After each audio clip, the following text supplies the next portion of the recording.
ہوں معاملہ یہ آ گیا کہ جی سحری ہے یہ بھی اللہ تعالیٰ نے سارے فضل فرمایا، تو پچھلی امتوں سحری کی اجازت نہیں سی، بڑا اوکھا روزہ سی یہود نصارا کا، بے سو گئے تو روزہ شروع ہو گیا، جو کھانا پینا سون تو پہلے کھا لو، جنہوں نیند آ گئی بس اگلا روزہ شروع ہو گیا، ہوں نہیں کچھ کھا سکتے، یہ سحری وغیرہ کچھ نہیں سی، 8 پہرا ہی کہہ لو، 8 پہرا تو ذرا آسانی سی، سون تک کھا سکتے۔ ایک صحابی رسول جڑا سی وہ اسی طرح ہی ہوئی، بیچارہ سارے دن کا کام کرتا تھکا سی، شام نو نے روزہ جیسے کھولیا تو کردیا نے پوچھا کوئی کھان لی، انہیں آخیا کچھ کوشش کر دیں، این دوران تو سو گیا، انہوں نیند آ گئی، جدو انہوں نے کھانا آخیا انہیں آخیا نہیں میں تو سو چکا، میں نہیں کھا سکتا، اگلا روزہ بھی شروع ہو گیا، اگلے دن پھر بے ہوش ہو کے کشینت گر گیا، پھر اللہ تعالیٰ نے رحم فرمایا اور ایت اتاری بے تسی اس کام چھڈو، تہاڈا روزہ اینا ہی کھاؤ پیو، جدوں فجر ہوگی نا سویرے سفیدی نکل آوے اندھیرے چوں، کالی رات تو چٹی لائن نکل آوے مشرق کی طرف شفق ابیض، اور فجر اس ویلے ہو جائے ادوں تسی روزہ پھرنا سمجھ چالو ہو گیا، رات تمہیں چھٹی۔ یہ اس صحابی پروں اللہ تعالیٰ نے فضل فرمایا، انہیں بے ہوش ہونا سی تے اللہ نے آسانی کی، مگر اتنے سارے لوگ جڑے نا اہل حدیث یہاں سے بھی گرا، یہاں نے ایک حدیث پاک نو غلط سمجھ کے چھٹی دیتی، رکھ چھڑ دے کھانے، ایک تو نا جاگیا کوئی کوڑ نہیں، جاگ دے چاہ پی سب، اذان شروع ہوگی نا جدوں اصل جڑی ہے وقت ادوں پینا شروع کر، اور کہن گے رسول کریم علیہ السلام نے فرمایا جے تہاڈے ہاتھ کھانا ہوئے یا برتن ہوئے تو تسی رج کے کھا لو، بشک اذان تباہ کر کے رکھ دیتا روزے، شام نو سورج غروب ہونے تو 1 سیکنڈ پہلا بھی کھا لے کوئی تو روزہ رہا، ادھر جدو روزہ چل پیا فجر طلوع ہو گئی، سفید تاری ظاہر ہو گئی، تسی روزے دے ٹائم کھائی جاندے،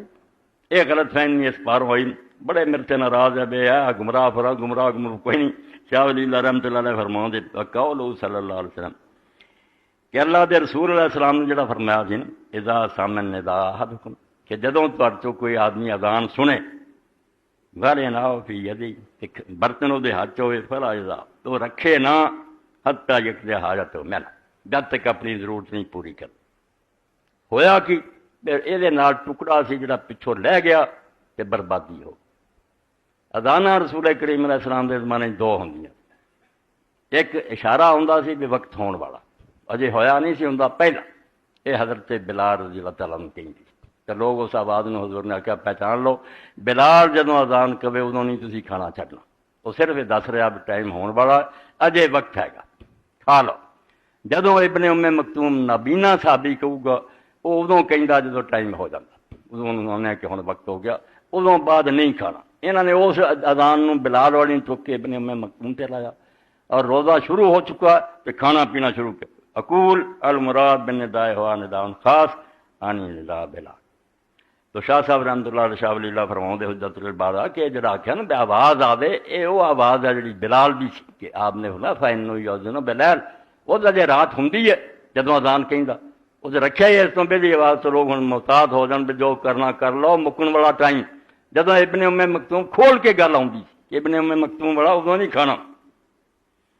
وہذا الحدیث مختصر الحدیث ان بلال ینادی بلال، اور یہ اس حدیث کا ادھا ٹکڑا سی، پوری یہ سی کہ بلال جڑا وہ رات ہوندی ہے تے اذان کہندا ادوں کھاندے پیندے رہیا کرو، ہوندا اینا ہی فرق سی حدیث پاک میں کہ اتردا سی دوجا چڑھ جاندا، 5-10 منٹ کا فرق، اس تو مغالطہ بھی لوگوں لگ جاتا، آپ نے کہا نہیں بلال دی آواز نو پہچانو، اجے صرف اطلاع دینا کہ وقت مکلا ابن ام مکتوم دی جڑی وہ رک جاؤ۔ اس حدیث پاک نو مولانا مودودی صاحب بھی برت لیا کہ نہیں ٹھیک ہے کھاندے پیندے رہو کوئی گل نہیں غلط، اس نے مفتی محمد شریف صاحب آخیا یار ایڈا عالم ہو کے مودودی نے کیوں غضب کیتا، کیوں غضب ٹھایا کہ لوگوں دے روزے خراب کیتے، جدوں صحیح وقت تے ہو گیا جا تمہیں پتا نہ بھی کوئی اذان کرے ٹائم ٹیبل دستا پہ اینے وقت تے روزہ شروع ہو گیا، تسی ایک قطرہ بھی لگایا تو تہاڈا روزہ خراب ہے، بالکل تسی اپنی مرضی کر رہے تھے، یہ روزہ رازہ کوئی نہیں، جس وقت صحیح ہو گیا ہوں نہیں کچھ کھا سکتے، جی مغرب تو پہلا نہیں کھا سکتے، تو ایک مسئلہ یہ بھی یاد رکھنا کوئی نہ کھانا پیندا رہا کرے چلو اذان ہو گئی کھائی بے جھوٹ ہے گل، اذان جڑی ہوں ساری وہ صحیح ٹائم سے ہوندی ہے، وہ بلال رضی اللہ اذان جڑی 10-15 منٹ وہ آپ نے کیا سی وہ نہ روکو اجے رات ہوندے اذان کی وہ دسیا سی کہ رات ہوندی ہے جی جدوں فجر ہی ہو گئی کہ رات مک گئی ہے ਦਿਨ ਸ਼ੁਰੂ ਹੋ ਗਿਆ। ਉਸ ਵੇਲੇ ਤੁਸੀਂ ਕੁਛ ਨਹੀਂ ਖਾ ਪੀ ਸਕਦੇ।